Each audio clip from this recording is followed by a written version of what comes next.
22 अप्रैल 2025 की सुबह थी। पहलगाम की वादियां अपने सबसे खूबसूरत रूप में चमक रही थीं। बर्फ से ढके पहाड़, झील पर पड़ती धूप की किरणें और टूरिस्टों की हंसी से गूंजते बाजार।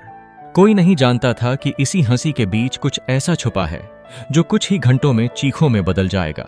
सुबह के ठीक 10:14 पर बाईसरण के हरे मैदानों में अचानक गोलियों की आवाज गूंज उठी। कैमरों से खूबसूरत वादियां कैद करने वाले लोग अब जमीन पर पड़े थे, लहूलुहान, डर से कांपते हुए और मौत से कुछ ही कदम दूर।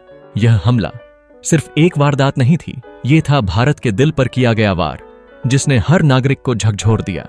पहलगाम अनंतनाग जिले का एक शांत सा इलाका जो अपने हरे भरे जंगलों, साफ पानी की नदियों और टूरिज्म के लिए जाना जाता है।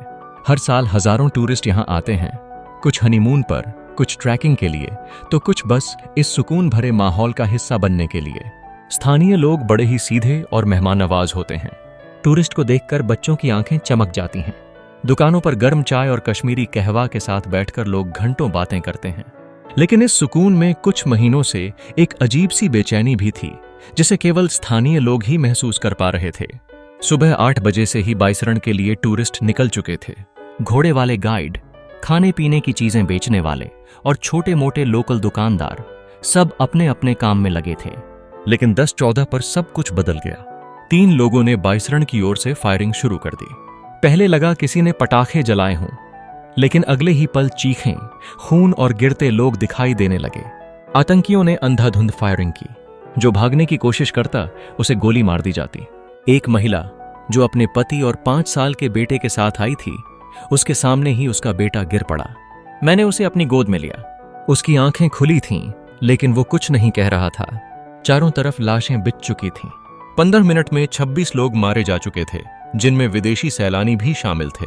घोड़े भाग गए, मोबाइल नेटवर्क बंद हो गया और पहलगाम की हवा, जो कभी सुकून देती थी, अब मौत की गंध से भर चुकी थी। स्थानीय पुलिस को 10:36 पर पहली कॉल मिली, लेकिन इलाके की दुर्गमता और बर्फ की वजह से सुरक्षा बलों को पहुंचने में समय लगा। ज्यादा उपाय पर सीआरपीएफ और सेना की टुकड़ी पहुंची, लेकिन तब तक आतंकी पहाड़ियों में छुप चुके थे। ऑपरेशन तुरंत शुरू किया गया और घायलों को हेलीकॉप्टर से श्रीनगर भेजा गया। पुलिस ने 3 संदिग्धों के स्केच जारी किए। 2 के विदेशी होने की पुष्टि हुई और एक स्थानीय युवक का नाम सामने आया, शोएब अली, जो 1 महीने से लापता था। प्रधानमंत्री नरेंद्र मोदी ने सऊदी अरब की आधिकारिक यात्रा छोड़कर भारत वापसी की घोषणा की। गृह मंत्री अमित शाह श्रीनगर पहुंचे और हालात की समीक्षा की। उन्होंने मीडिया से कहा, यह हमला सिर्फ पहलगाम पर नहीं, भारत की आत्मा पर हुआ है।